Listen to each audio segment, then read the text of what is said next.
semua. Assalamualaikum warahmatullahi wabarakatuh. Kenalkan, saya Inang Reni dengan NIM 210-44-11-205 dari kelas 3N Informatika. Nah, di sini saya akan membuat video resume mengenai Sistem Informasi Geografis atau biasa disebut dengan SIG. Nah, langsung saja pada video ini. Konsep dasar SIG. Sistem Informasi Geografis atau SIG atau juga bisa disebut sebagai Geographic Information System atau GIS merupakan sistem informasi berbasis komputer yang digunakan untuk mengolah, menganalisis, mengintegrasikan, menyimpan, dan menampilkan data informasi berbasis geografis. Ada juga 10 konsep esensial geografi, diantaranya yaitu konsep lokasi, jarak, keterjangkauan, pola, morfologi, aglomerasi, diferensiasi, interaksi, nilai kegunaan, dan keterkaitan ruang.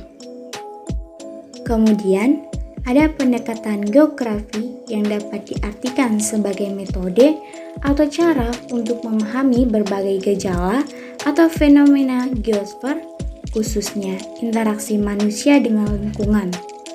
Pendekatan yang digunakan terdiri dari 3 macam, yaitu analisis keruangan, analisis ekologi, dan analisis kompleks wilayah.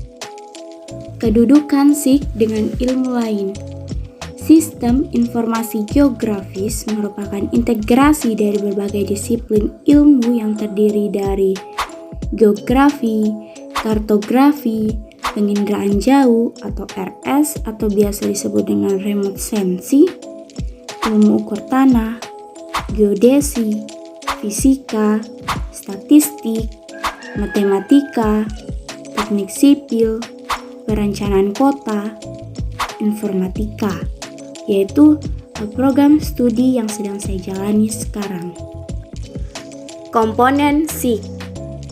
Dalam komponen SIG sendiri ada 5 komponen, yaitu ada data, kemudian ada orang atau yang menjalankan, ada software, yaitu program yang merupakan sistem yang berfungsi untuk mengoperasikan sistem informasi geografis.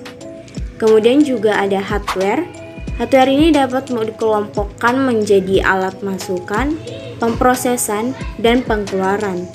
Contoh dari alat pengeluaran misalnya print. Kemudian ada pendekatan cara kerja atau metode. Sumber data SIG. Sumber data SIG sendiri ada peta analog, penginderaan jauh atau yang biasa disingkat dengan PJ, kemudian juga ada data hasil pengukuran GPS, dan ada juga data hasil pengukuran lapangan. Arah pemanfaatan SIG. Arah pemanfaatan SIG sendiri ada 5, yaitu yang pertama ada lokasi. Lokasi ini untuk menjawab pertanyaan mengenai suatu lokasi. Kemudian ada juga kondisi. Kondisi ini untuk menjawab pertanyaan mengenai kondisi yang terjadi pada suatu lokasi. Ada juga pola. Pola untuk membaca gejala-gejala alam serta mempelajarinya. Ada juga tren. Tren ini untuk melihat tren pada suatu keadaan. Kemudian ada juga pemodelan. Nah, pemodelan ini untuk menyimpan kondisi-kondisi tertentu dan memprediksi keadaan di masa yang akan datang, ataupun memperkirakan apa yang terjadi pada masa lalu. Pengguna SIG. Pengguna SIG sendiri pada fenomena ada badan pertambangan, transportasi, kehutanan, bisnis, lingkungan, geologi, hidrologi, penggunaan lahan, dan lain-lain. Sedangkan pada badan atau instalasi terkait ada pertanian, perhubungan, badan konservasi, BNPB atau BPPD, ESDM, BMKG, Bapeda, surveyor atau ahli GIS, kelautan, dan sebagainya.